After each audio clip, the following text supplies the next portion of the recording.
as part of his Eagle Project, I contacted someone that I know. From a resulting conversation, I found out that this gentleman, Grant Richard, used to live in Westlake. His brother was a past Scoutmaster of Troop 208, and his nephew is on our Eagle roster. And I believe Mr. Colby and his sons would have been in the troop at the same time as that Rob Richard. Since the nephew is unavailable today, Grant asked his son, who is an Eagle Scout from an Olmsted Falls troop, to write a brief message to you new Eagles. Here is what Brian Richard graciously wrote. To Eagle Scout candidates, fellow Scouts, parents, and guests. Thank you for asking and letting me be a part of your celebration today by allowing me, as a fellow Eagle Scout, this opportunity to share with all of you some thoughts and reflections concerning what Scouting has taught me. Although I am 2,200 miles from all of you at this very moment, what I'm going to share is a lesson of life that I first learned through being a Boy Scout starting at my age of 11. Even now, at 32 years, I frequently reflect on many fond memories of my days in Scouting. These memories and lessons learned in Scouting have helped me pave a successful path in both my personal and professional life. Yes, these experiences and memories that you now enjoy and have enjoyed through Scouting will be with you all of your lives. Once an Eagle, always an Eagle. Candidates, you are now part of a very small and close brotherhood that most people you will meet in life will never understand or appreciate how Scouting has helped to shape and influence you into some of America's finest patriots. To this day, and to my last day on earth, the one most important lesson I have learned from Scouting is the Boy Scouts of America own motto itself, be prepared. This lesson of Scouting has been instrumental in my achievements and enjoyed successes to date. Being prepared in every aspect of my life is the motto I have learned to live by and continue to live by. Being prepared has helped me to ensure that I have had the best advantage of equipment, physical strength, knowledge, courage, and mental focus for every situation or challenge I have faced in my life. Being prepared has given me the upper hand to ensure my goals in life were achieved. Being prepared has helped me maintain my focus during my high school years. Being prepared has helped me also maintain my focus during my years at Bowling Green State University. Being prepared has ensured that I was able to adapt and overcome every challenge as a captain in the U.S. Army. Whether it was during field training or dealing with real-world problems I was required to solve in Iraq.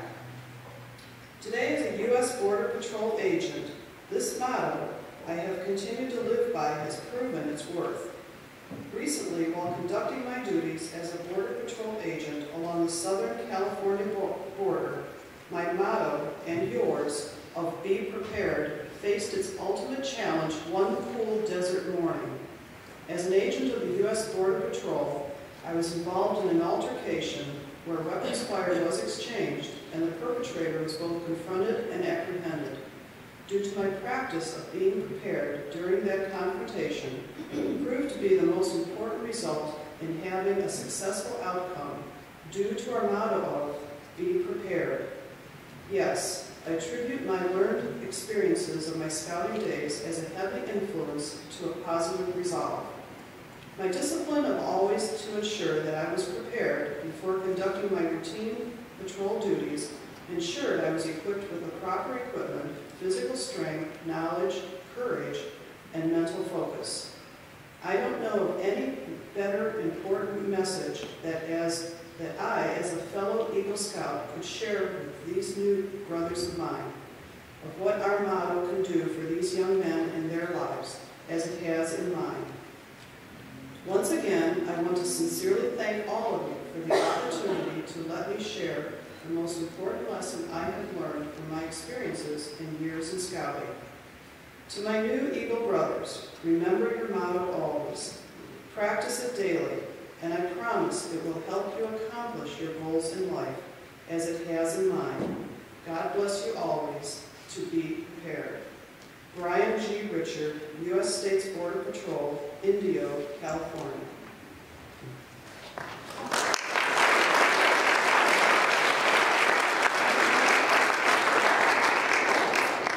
Now the fun part. With the following, now please come up to speak a minute or two on the new Eagles. In no particular order, Jim Epley, Tim Dunphy, Craig Smith, John Iyer, Paul Buzzard. Have fun.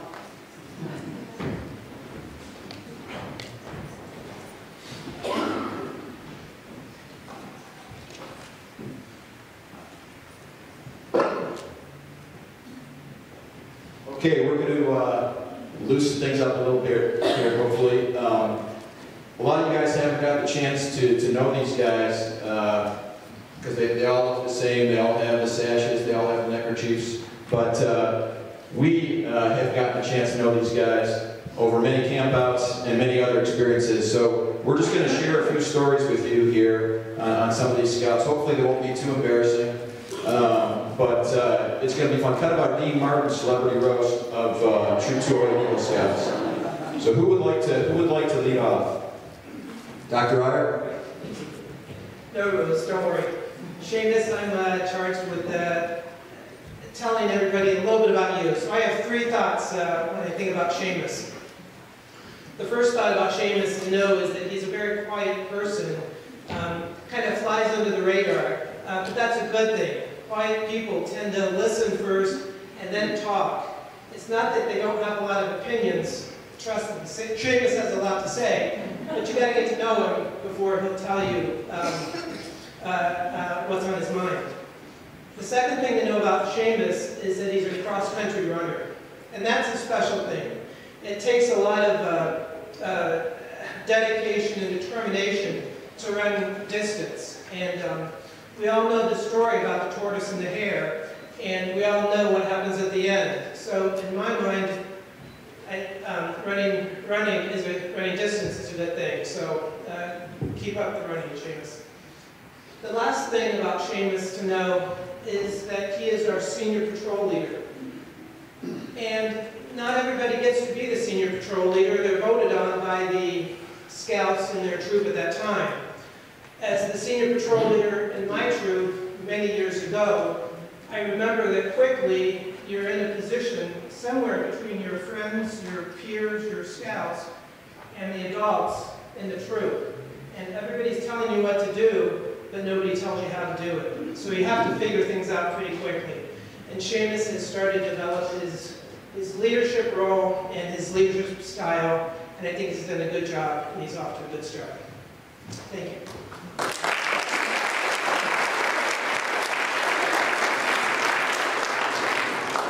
That part about Seamus flying over the radar, he must get that from his mom. Congratulations to all you guys. I was contacted by Mrs. David and asked to say a few words about Ricky Kolar. Now, many of you may not know Ricky Kolar that well, but Ricky's definitely a free spirit. Ricky always does whatever he wants to do, when he wants to do it, wears what he wants to wear. Usually with his counterpart, Michael Callahan, Ricky still is his own man. Ricky's always made his drill depot very unique.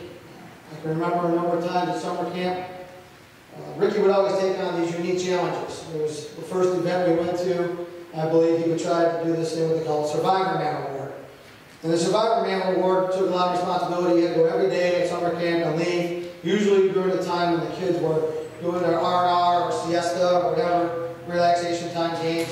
Ricky would go down and learn some type of survivorship skill and try to learn these achievements. By the end of the week, in front of 700 scouts at summer camp, Ricky Kolar was able to stand up with 6 other kids and represent our troop in being able to say that he achieved Survivor Man in the first year of summer camp. And we were really, really proud of that.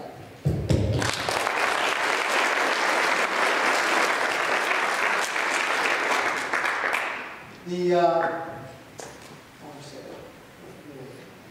labs there. Let's see.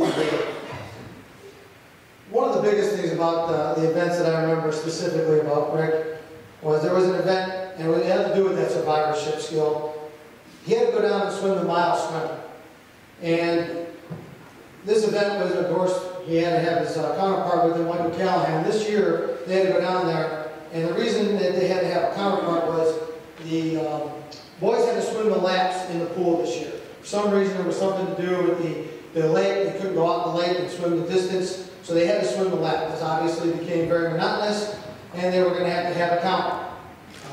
So Michael and Ricky get down there, and they're going to start doing their swimming their laps.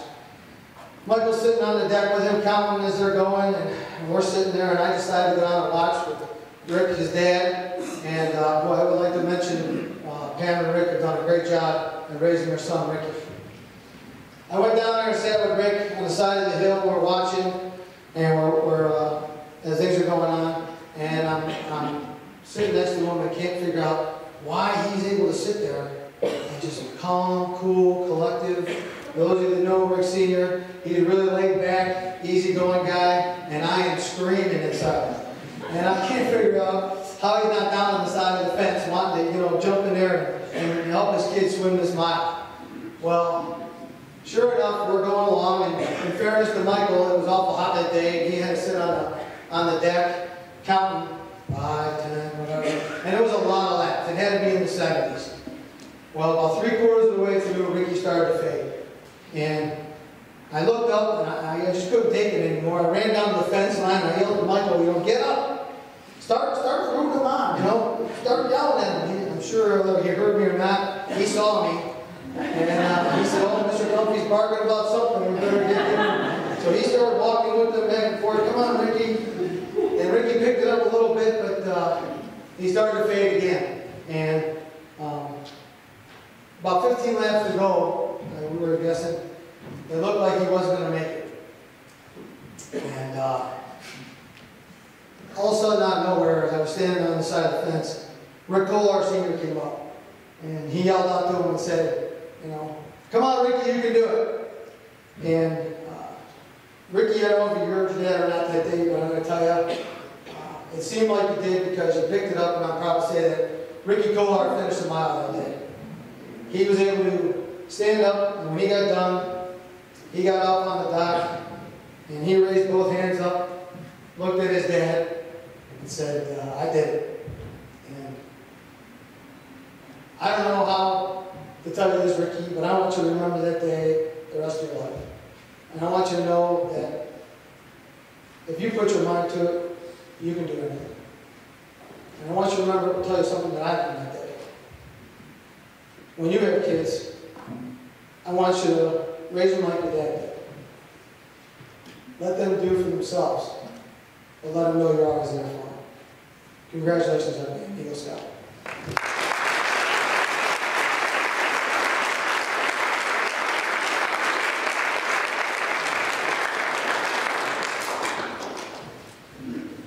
Hello again. I'm charged with 3 scouts today: John Alphys, Jeff Kassouf, and Jimmy Namath.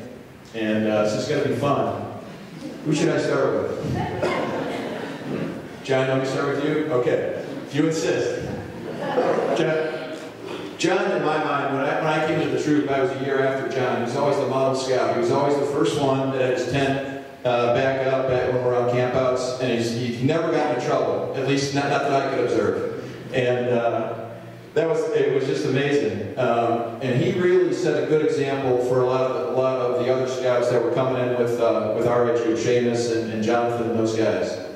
And when I think of the 12 points of the Scout Law, I think of kind when I think of John, because he was always there, always very, very nice, just a mild-mannered, just really, really nice kid. Although he's very accomplished, he plays baseball and he's bowling and he's a musician and he's a great student. But he's a very, very humble boy and young man. And his biggest problem is he can't blow his own horn. So we were in our Eagle Board review. The one question he got stumped on was, "What have you done to help the troop?" And he couldn't. And I was ready to jump out of my chair to answer the question for him, because I could have answered it in 20 different ways. But he got through it, and here he is. And John, we're just thrilled. And You've done such a great job, and it's so great to see you sitting here today. Congratulations.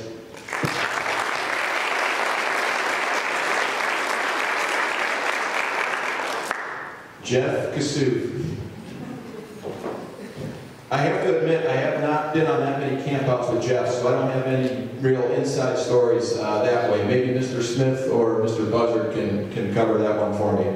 But I worked with Jeff in the final stages of his Eagle journey. Jeff had a very unique journey to Trail to Eagle. I looked up his records in Troopmaster. He made second class pretty quickly, and then it took, and that was about when he was in 6th grade.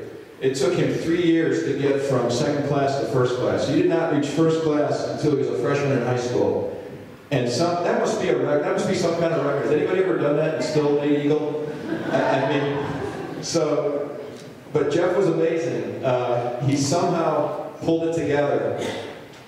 And the one point of the Scout Law I want to say about Jeff is courteous, because he literally went right down to the wire. Mrs. Namath can attest. He literally, and Dr. Ryer, went literally down to the wire, where I was signing his papers on the day before his 18th birthday. And you could tell the stress. Was the stress getting to you a little bit, Jeff? You could tell. I thought his head was going to explode. He was unfailingly courteous, no matter what was happening. When he would call me, Mr. Epley, can I come over and do my Scoutmaster conference on November 30th? My birthday is December 1st.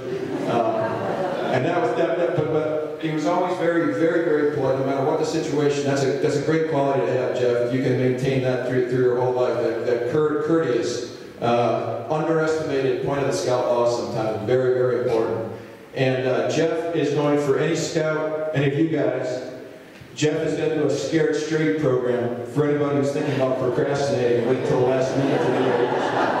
All right, Jeff? We talked about that. Yeah. Okay. Thanks, man. Congratulations, Jeff. You made it.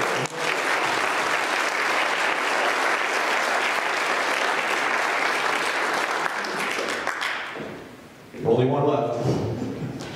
Now, my point of the Scout Law for Jimmy, this may surprise his parents, is obedience.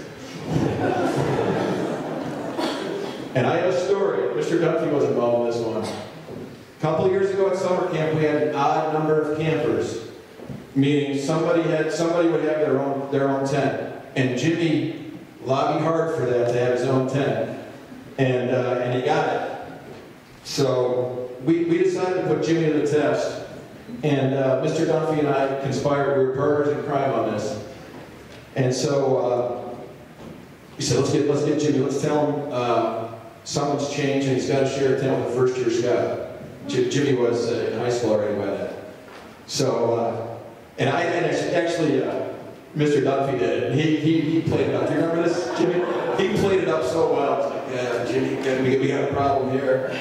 And so Jimmy just stood there, kind of with this look on his face, just like trying to soak it all in. I'm losing my private tent, and so Tim just kept going and going and going with that.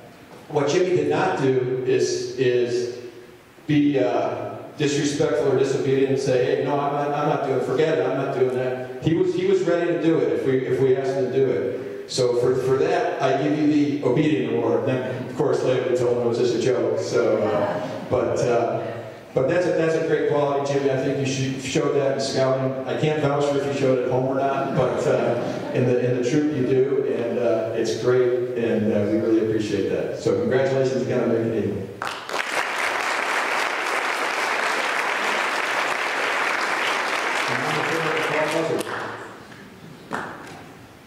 Well, hello everyone. I'm not an ad-libber, so I actively. But being the assistant scoutmaster and camp out director for 6 years, I was able to see these scouts in a pretty unique way go from blind followers to learners to teachers and leaders over their time in Troop 208. It was a very fun journey for me, and I believe for them as well. I thank all 7 of you for the enjoyment I got out of being there with you for the adventures that we were on. Now here's a couple of lighter side observations I've seen from some of these Eagle Scouts. Mason Trowbridge. He attended most of the campouts the troop did every year. He was a pretty regular. I can remember his first year, he did things on these campouts, mainly with the older scouts. Don't know why, but he got along with them just fine, and they got along with Mason as well. Because if you know Mason, he can be a pretty funny guy. So, but for me, seeing Mason tagging along with the older scouts was visually funny, because Mason was vertically challenged in the 6th and 7th grade. And it looked like a little puppy trying to stay up with the big dogs running around at camp at times. So, and as adults, leaders, we just want the scouts to be warm, dry, and safe at all their activities. We try to teach them how to stay that way by being prepared equipment-wise and smart at activities. And I would just say that Mason was a work in progress that way in his early scout years. And it goes something like this. At a fall camp out, Mason comes and says, "Mr. Buzzard, I'm kind of cold." "Okay, well, zip up your jacket and get your hat on," I say. "Okay," says Mason. Later, I see Mason say, "Where's your hat, Mason?" "Oh, forgot it at home." "Bring it next time." "Okay," says Mason. Next camp out around, cold camp out, "Mr. Buzzard, my feet are kind of cold." "Looks like you might have went in the creek with your boots on." "Did you?" "Well, I don't know, they got wet somehow." "Did you bring some backup shoes?" Didn't think I would need them," says Mason. "Bring them next time." "Okay," says Mason. But to his credit, when he was wet or cold, and we have plenty of scouts who are wet or cold, Mason was never a complainer, and he persevered through the issue with an attitude that a lot of other people could do well to copy. And he learned that being cold and or wet when you don't want to be is not a good thing. That lesson, of course, like most 5th and 6th, 7th graders, takes a couple times to take hold. He got it. So, congratulations, Mason.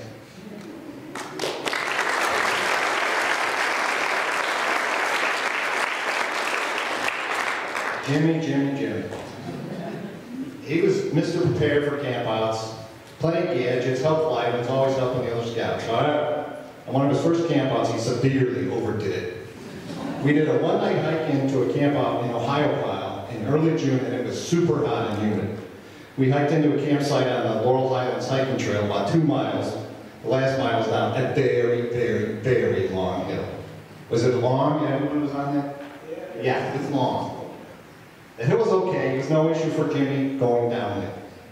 However, the next morning we had to hike up that very long hill. We take off as a group, and Jimmy, he starts following me on, I mean right away, as soon as the really serious hill starts. I'm the last in line, being the sweeper. I have to stop the group that's walking ahead of us before they get too far away. I can't even see them, to help the 2 of us. So everybody stops. I ask Jimmy if there's a problem. He says, "Yeah, my pack is too heavy. I can't go any faster." "Well," I say, "let me see if I can take something and just catch up to the group, and we'll keep moving." And upon opening his pack, I immediately had to call him for reinforcements. Our older scouts who were practice walking for a Philmont 2-week backpacking trip. And after removing the equivalent weight of 3 bowling balls, 2 anvils, 5 bricks, and having the older scouts carry whatever was in those stuff sacks, Jimmy could resume his trek. And I think the older scouts forgave Jimmy sometime about a year or 2 later. There's a picture that I dropped on his table, I don't know if you noticed it yet, of one very sweaty Jimmy from the trip up that hill. But Jimmy on that day was always prepared, but without bringing the whole house. Ricky, I know you have some sort of negotiator future. You're going to be a negotiator in the future in your life, I know. You should use this skill. The first year he went on campouts, as Craig and I know, he was the most likely scout to bail out without sleeping wherever we were camping at. On a couple of campouts, Ricky would say he needed to go home. And Craig Smith and I would try and convince him to stay. We apparently were poor negotiators because Ricky would want to call his parents. So he'd say, "Okay, maybe they can help us." So we let him call home to Pam or Rick. Well, apparently his parents are worse or as bad as we were at negotiating with Ricky, because every time Ricky got his way. And Craig was going to meet Pam or Rick somewhere halfway home from where we were staying. And Ricky went home, end of story. And of course, this never happened early in the evening. It was always at the bedtime. So, good timing, not so much. When we asked Ricky, when we asked him why he needed to go home, he said something like, I miss my family. So how can we, as adults, overcome that one on a camp out? No way. Ricky, use those negotiating skills forward on someone else, okay?